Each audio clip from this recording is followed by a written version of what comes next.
This September brings you a lesson in love. In this video, I tell you how to hug it to get the most out of it.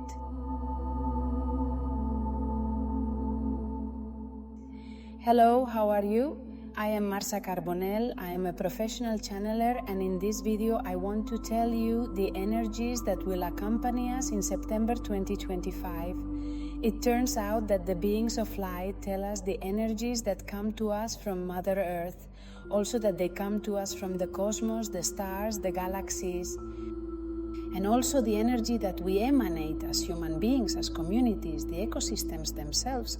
There are a mix of energy sources is generated that they always summarize for us in a practical, light and enjoyable way, so that we have tools and resources to get through each month or to enjoy it to the fullest. You don't always have to suffer it, of course, and we are told that this September brings us a lesson in love. I want to put you in the background first, remember? We were in a moment of polarity. We continue in polarity until the end of October very well, knowing that the maximum polarity will occur in October. October is going to be a month that will give us something to talk about, but it will come. We are in September. For now, keep in mind that we are in polarity during the month of July. If you want to review it, together with the beings of light, we tell you tricks to redirect that polarity that perhaps was not yet well located, because sometimes we bring situations to the table that are well located and are in harmony, and others that polarize us very much, both for very, very good, extremely good, and for very, very bad, extremely bad. So this polarization comes to teach us things that we have to bring towards the center, that we have to bring towards balance, although very, very well, it may be something very pleasant for us. Sometimes extremes can be exhausting. Maybe you're very, very well and it doesn't exhaust you or anything. So it's not an extreme, so you're in your equilibrium. In your area in which you manifest yourself and express yourself in authenticity, we have to remember that polarity is still in force in September. So there may be situations that lead you to be exhausted or exhausted, and other situations that you hear, you have channeled them thanks to the work you have done in recent months, this last year and a half, that has given us a lot to reflect on, to place, to replace. Perfect. Polarization brings us that. Vision brings that situation in which yes or yes, you have to place it, is no longer worth it. It is no longer useful to hide your head under your wing. You have to put things on the table and call them by their name and listen to take them as necessary.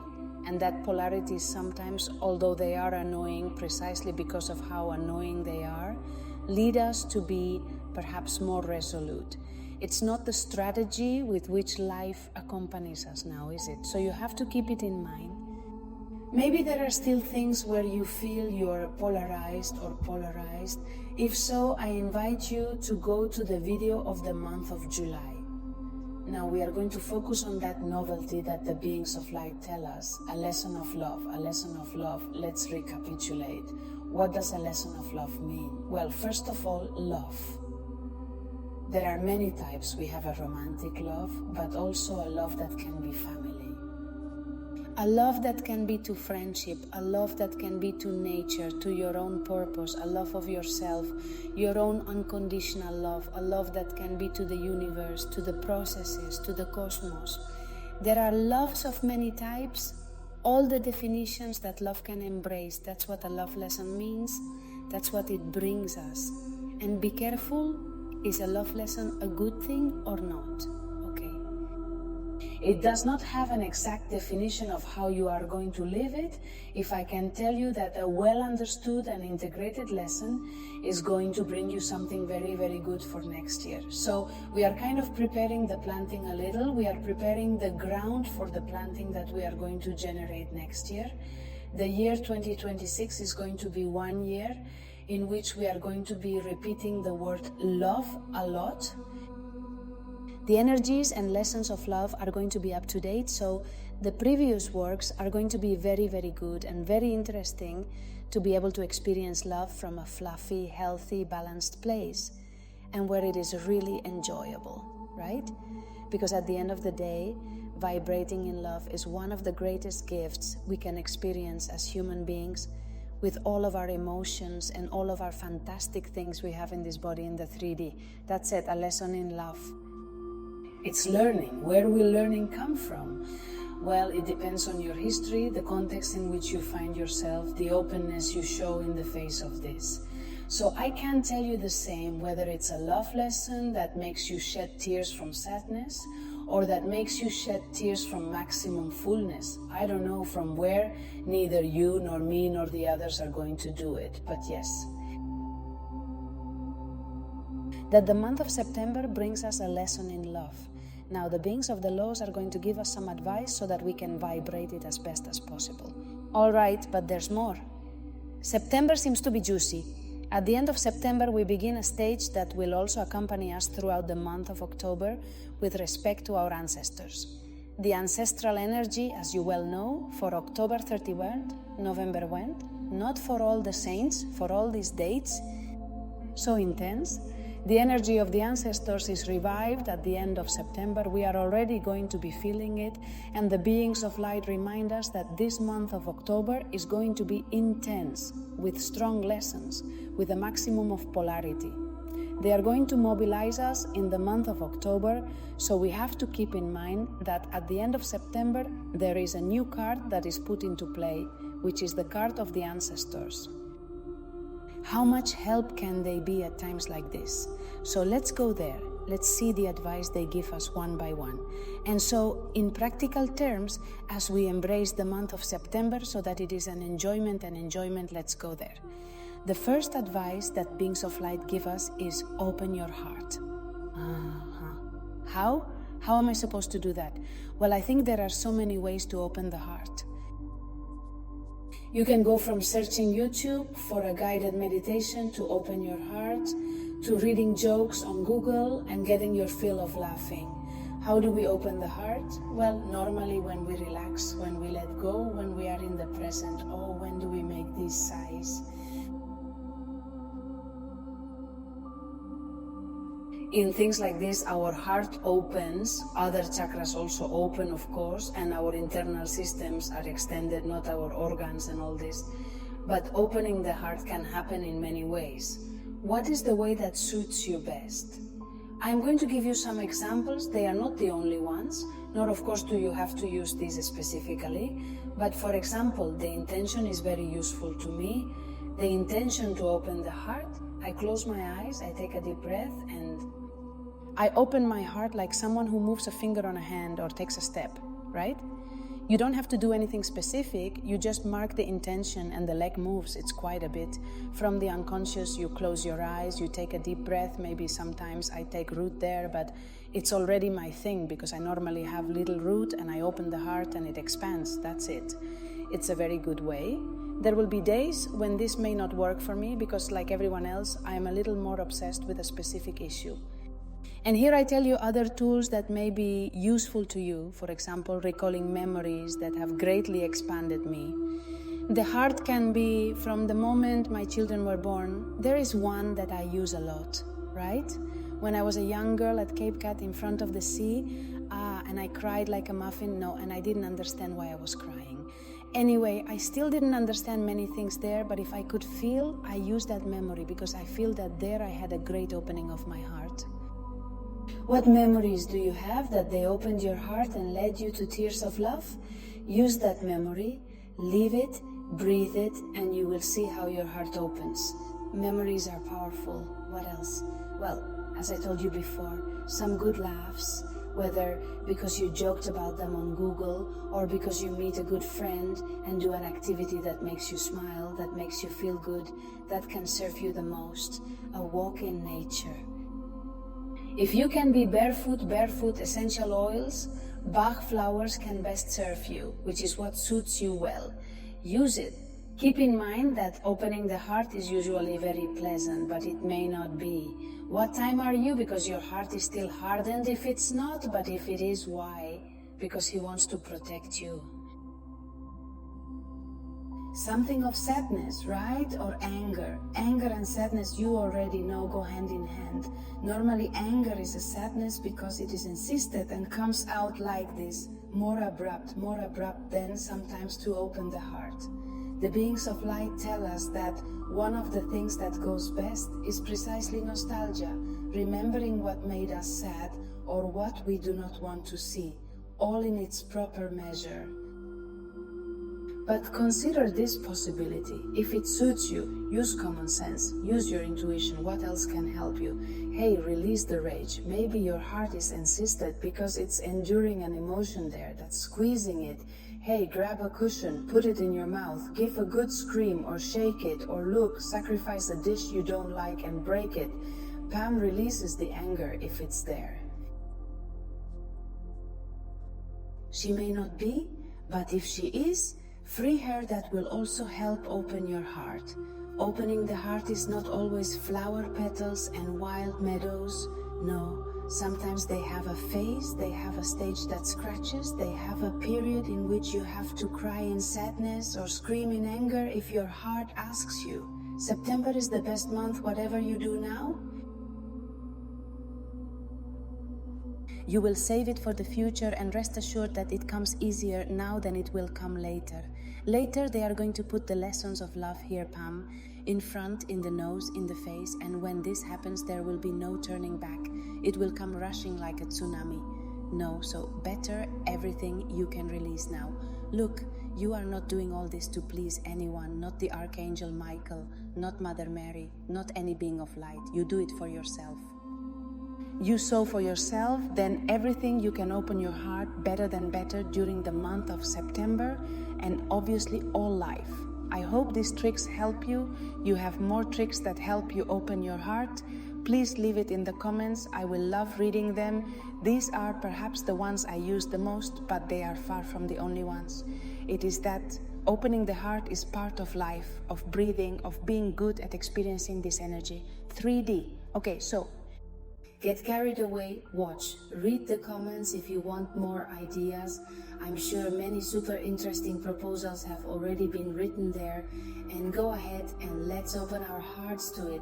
It's true that it still scratches a little at first, but then you realize that that meadow and those flowers also arrive. I promise, I promise, I promise. Come on, go. Second advice, I reflect, since this is a lesson in love. What lesson does it teach you? Give a little space for reflection. I think it's obvious advice, but sometimes we overlook it, right? These little obvious things. Maybe at some point a reflection comes to you, you are on your way to work, or you are perhaps making the purchase, or you are at some point the reflection comes to you. If you can write it down, even if it's in your cell phone notes or when you get home, write down everything we write, everything we even verbalize sometimes, if you can count it. Everything we transform into tangible makes it integrate much better, because the reflections sometimes arrive very subtle, very ethereal, and they come just as they go sometimes. So how good it is sometimes to write it down, even if you later lose the piece of paper. Sometimes it happens. I am an expert in losing pieces of paper. But hey, in any case, only the fact of writing it, just the fact of saying it out loud, some ear, some heart that listens with love to your reflections, it already serves to help you integrate it, to transform it into a reality, which is what we want. In the end, this choice does not require us to have a manual, everything written and everything under control, but rather it is integrated into our body, into our unconscious, not into our energy, aurica that we are emanating and that we are manifesting. Then yes, reflect. About what love teaches you, love of all kinds. I don't know what lessons it's going to bring you. If it's going to be a lesson in self-love, a lesson in romantic love, or a lesson in love for nature and the cosmos, I don't know, the same, all the same one, the same three, the same whatever it brings you, it's perfect for you, exactly what you need right now. Okay. Write it down, reflect on it, live it, turn it into something tangible, and you will see how it looks on you. You see who you are both inside and out, so that this choice is already clearly understood. And from here we will embrace obviously October, which brings them a little, and later 2026, which will also give us something to talk about. And the last advice is regarding the ancestors, because as the beings of light told us, at the end of September, since it comes out the same from the 21st or 22nd, something like this, the energy of the ancestors is beginning to be felt a lot. This is normal for the times of year we are in, but it is also felt more than on other occasions, and this is somehow related to this love lesson. I mean, there's a love lesson that's vibrant in the ecosystem. And how much love is there intergenerational? So the ancestors at the end of September and in October, we are going to repeat it again. They are going to manifest from this love, from this healthy place. Don't think that the ancestors are going to come in the form of Halloween and things. So Halloween has a very nice energy too. But hey, no, don't see something dark or not, please, not from there. On the contrary, look at it as something very tender. And when I talk about ancestors, I'm talking, of course, about your parents if they have already passed away, about your grandparents, but also about your great-great. You can go far. In your generational structure, you can go far, and you will find tenderness, you will find love, you will find a bond, you will find that many things unite you, and above all, that the energy of the ancestors comes to embrace you, take care of you, and pamper you. So, taking into account that this happens right at the end of September, the beings of light tell you to take advantage of it. At the end of September, keep your ancestors in mind. Light a candle or say some prayers to them that open this contact of love. Maybe you feel like singing a song to them, perhaps a dance, or generating a small altar in your house for the ancestors and preparing for the dates that are coming. All this opens doors to much, much, much love. I already tell you that in October we may have to work on some karmatic matter, but not yet. So we take advantage of September so that that love can already permeate. Everything in some way we are velveting our being from the inside and our ecosystem from the outside so that everything happens from the magic that we deserve, that in the end to the lessons, the proposals that come to us from the cosmos, the proposals that come to us from the beings of light, of the magic of life, in the end they come to us for a greater good, for an internal evolution that leads us to our best version. So, you don't always have to do it from suffering, do you? They give us tricks and tools so that we do not experience it from there, but from a soft, soft, soft, soft place. Very good. I hope that these tips are useful to you and that you can apply them and that they are practical for you. That's what I always ask of the beings of light. Please make it easy to understand and practical. I hope so. Because life is already quite complicated, with something easy and practical, sometimes much better, we train it much better. And what are September's proposals for light and consciousness? Well, the ones you already know, surely. If you have already seen some videos from this channel, for example, if you want, you have a free guided meditation to connect with the beings of light. You also have, if you wish and can receive it in your email every month, a personalized message for you that arrives. Also channeled and help in your specific version to complement what the energies of the month bring to us all, right? So, if you want, you can subscribe to the Light and Consciousness email and you receive both one thing and the other, mediation free guide, and then every month your message in your mailbox. What other proposals do you have? If you wish, then access the course on learning to channel. You already know that this channeling belongs to all of us. It's something natural, it's something that belongs to life and the trees and the animals and the clouds that are floating above your home.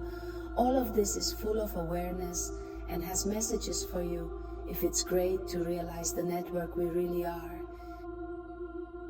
Through channeling, you can come into contact with all of them and feed on their wisdom, which is a truly inexhaustible source that is always springing up, and that's it. I send you a very, very big hug. Thank you for your patience. Throughout the month of August, we have not seen each other in the live shows. Now we resume in September, so I'll wait for you next Friday at 3:10 a.m. to see us in that live show and channel a very, very big hug to the beings of light.